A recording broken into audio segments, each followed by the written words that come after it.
The Dopamine Architecture, Phase 1 into the neurobiology of drive, receptor resensitization, and thermal engineering the system failure in the modern landscape. Your attention is the most valuable commodity on the planet, and it is under constant biological siege. If you feel a persistent lack of motivation, a chronic inability to sustain deep focus, or a brain fog that no amount of caffeine can clear, you are not lazy. You are suffering from a collapsed dopamine architecture. Your brain's reward system, evolved over millions of years for survival in an environment of scarcity, has been hijacked by an era of digital and chemical abundance. We are currently living through a global experiment of supernormal stimuli. Today, we are decoding the neurobiology of drive. We are moving beyond superficial productivity tips and into the realm of receptor resensitization.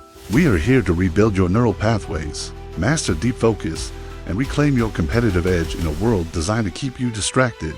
CTA, before we deconstruct the saptic gaps, ensure you are committed to the code. Subscribe to Human Code. We provide the technical blueprints for those who view their biology not as a static destiny, but as a precision instrument to be tuned. Tonic versus phasic, the fluid dynamics of drive to master your focus. You must first strip away the myth that dopamine is a pleasure molecule. That is a reductionist error. Dopamine is the molecule of pursuit, anticipation, and salience. It is the neurochemical currency that tells your brain, this is important, pay attention, and move toward it. In your nervous system, dopamine operates into distinct states that must remain in balance, tonic and phasic. 1. Tonic, dopamine the baseline. Think of this as the sea level of your motivation. It is the steady, continuous stream of dopamine circulating in your synapses. It determines your overall mood, your grit, and your readiness to engage with life's challenges. When your tonic baseline is high, even difficult tasks feel manageable. To phasic dopamine the spike, these are sharp, intense bursts of dopamine triggered by external stimuli. Evolutionarily, these were reserved for finding food, water, or a mate. Today, these spikes are triggered by every notification, every like, every gram of refined sugar, and every endless scroll. The crisis of downregulation. The fundamental problem of the 21st century is the frequency and intensity of phasic spikes. Every time you trigger a phasic release without a biological cost, what we call cheap dopamine, your brain initiates a defense mechanism known as downregulation to protect itself from neurochemical overstimulation. The brain physically reduces the number of D2 and D3 receptors available at the synapse. It muffles the signal. Consequently, your tonic baseline is forced to drop to compensate for the spikes. You become deaf to the drive. This is why, after a weekend of high stimulation binging, Monday morning feels impossible. You aren't tired, you are neurologically bankrupt. Your hardware has retracted its sensors, leaving you in a state of chronic undermotivation, the pain-pleasure seesaw, and homeostatic pressure, the delta phosphate accumulation beyond the immediate seesaw effect. We must address the long-term structural changes in the brain. Chronic overstimulation leads to the accumulation of a protein called delta phosphate in the nucleus accumbens. This protein acts as a molecular switch that, once flipped, makes the brain hypersensitive to cheap rewards and physically less capable of perceiving long-term value. This is why willpower is often an insufficient tool. You are fighting a molecular buildup that actively degrades your executive function. The protocols we are implementing are designed not just for a temporary reset, but for the enzymatic degradation of this protein, effectively cleaning the neural slate. Neuroscience, specifically the work of Dr. Anna Lemke and other pioneers, confirms that dopamine works on a homeostatic seesaw within the brain's reward centers. Pleasure and pain are not separate entities. They are processed in overlapping neural locations and act as counterweights to each other.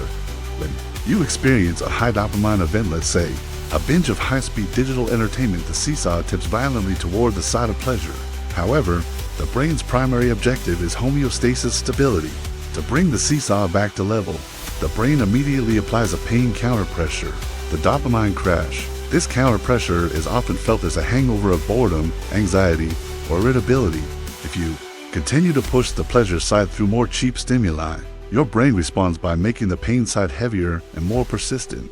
Eventually, the seesaw gets stuck on the side of pain. This is the technical definition of addiction and chronic distraction. To fix your architecture, you cannot will yourself into focus. You must physically remove the weights from the pleasure side of the seesaw. This requires a period of sensory deprivation or boredom to allow the brain to ease the pain counter pressure and let the receptors upregulate back to their natural sensitivity. Phase to circadian engineering the photon protocol, retinal phototransduction and tyrosine hydroxylase.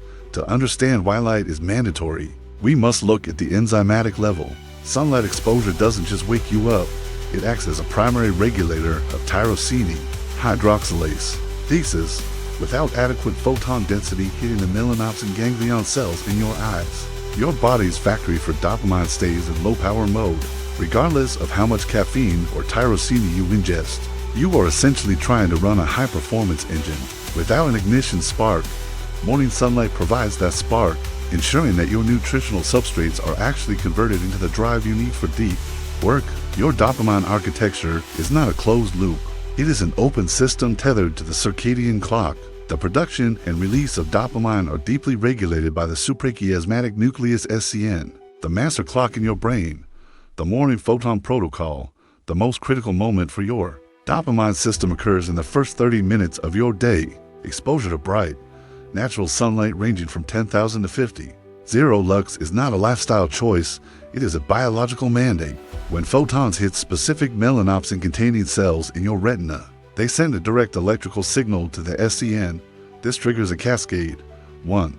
Cortisol awakening. Response: it provides the alertness spike needed to start the day. To P release, it triggers the release of phenylethylamine, a precursor and modulator that sets the timer for your dopamine baseline. 3. Serotonin synthesis, it prepares the raw materials that will eventually become melatonin at night. If your first act of the day is looking at a smartphone screen, you are activating a low-quality, artificial phasic spike in a dark environment. This confuses the SCN, blunts the cortisol response, and sets your dopamine architecture for a day of reaction rather than action. The 1% rule: view sunlight before you view pixels. By optimizing your photon intake, you are essentially calibrating the factory that will produce your drive for the next 16 hours. Thermal shock, the tonic upgrade, the noradrenaline buffer. It is important to note that the 250% dopamine increase from cold exposure is paired with a massive release of noradrenaline. This is the secret of the tonic upgrade.